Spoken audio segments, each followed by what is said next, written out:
শীতকালে বাইরে বেরোনোর সময় ভার্সেস ঘরের ভেতরে মেয়েরা। এই তো আমি এবার একদম রেডি। এবার সানায়াকে একটা কল করে দেখি যে ও রেডি হলো কিনা। হ্যালো সানায়া, তুই রেডি?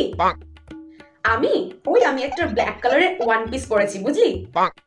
হ্যাঁ, ঠান্ডা সোয়েটার? আমার আবার তো ঠান্ডা ঠান্ডা লাগে না, তোদের লাগলে তোরা পড়তে পারিস, বয়স হয়ে যাচ্ছে তো তোদের। আমার আবার তো ঠান্ডা নেই, বুঝলি তো। আমি এই ওয়ান পিসটা পরেই যাবো, তোদের এইসব সোয়েটার মেটার পড়তে হলে পর। ও, তুইও পড়ছিস না সোয়েটার? জানতাম তো। ঠিক আছে, বেরিয়ে পড়। হ্যাঁ, আমিও বেরোচ্ছি। কিসের ঠান্ডা, কোথায় আর ঠান্ডা বল। চল চল, বেরিয়ে তাড়াতাড়ি। হ্যাঁ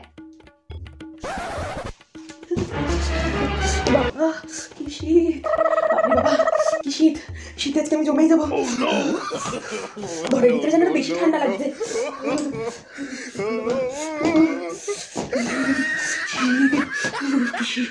আমি আর বেরোবই না বাবা, কি শীত!